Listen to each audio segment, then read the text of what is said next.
Hi friends, ఎలా ఉన్నారు? బాగున్నారా? సో ఈ రోజు అయితే బోట్లు అయితే దించుతున్నారు ఈవినింగ్ టైంలో. చూస్తున్నారా ఒకసారి ఎలా ఉందో బోట్, కొత్త బోట్ ఇది కూడా మాలాగా ఉంది కలర్ మొత్తం. సో కిరణ్ సాయంతో ఈ బోట్ అయితే దించుతున్నారు. స్టార్టింగ్ అయితే ఇది బోట్ ఎక్కడో కట్టేది వీడుచుకొని అయితే వస్తుంది తాటర్ సాయంతో. కిందనైతే అది ఏటో పెట్టారు, అని పేరు కూడా నాకు తెలియదు ఆ చిప్రాలతో. సో అదే కాకుండా ఇది మా బోట్లో నుంచి వీడియో నా బ్యాక్ సైడ్ కూడా బోట్ ఉంది. ఇప్పుడే కిందనే దించారు, అది లోపలికైతే వేరే జట్టుకి అయితే కట్టడానికి అయితే వెళ్తుంది. ఇదే చూస్తున్నారా, ఇదే బోటు. సో ఈ బోట్లోనైతే ఓడి కూడా ఉంది, నేనైతే చూశాను.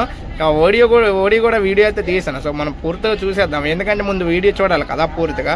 సో అదే కాకుండా మా బోట్కి అయితే నిన్న వ్యాట్ నుంచి అయితే వచ్చాం కదా. సో రిపేర్తో అంటే ఛార్జింగ్ ఎక్కపోవడంతో మేము వ్యాట్ నుంచి అయితే వచ్చేసాం అనుకోకుండా. సో అదే కాకుండా బోట్ చూడండి, ఒకసారి ఓడి చూద్దాం పూర్తిగా. సో కనిపిస్తుంది కదా సెంటర్లో ఓడి చిన్న పడవ. అదే మా ఊర్లోనైతే మేము వేటకి వెళ్ళే పడవ. సో ఇది ఇక్కడ వేరేలాగా ఉంది, మా ఇంటికాడ అదే ఊర్లో అయితే వేరేలాగా ఉంటుంది. ఇక్కడ వేరే అక్కడ వేరే ఓడి అంటారు, మన దగ్గర అయితే తెప్ప అని అంటారు. నేనైతే వీడియో లైవ్ అయితే చేస్తున్నాను. కిరణ్ కూడా స్టార్టింగ్లో ఉంది, ఇంకా సౌండ్ అయితే పెట్టలేదు. సో సౌండ్ కూడా రావడానికి అయితే సిద్ధంగా ఉంది. సో ఈ బోట్లన్నీ ఈ లైన్ మొత్తం కొత్తగా ఇప్పుడే దించారు, వర్క్లు అయితే అవుతుంది. ఎందుకంటే దించిన తర్వాత పని చేసుకుంటారు. ఓకే బాయ్ ఫ్రెండ్, నెక్స్ట్ వీడియోలో మనం కలుద్దాం.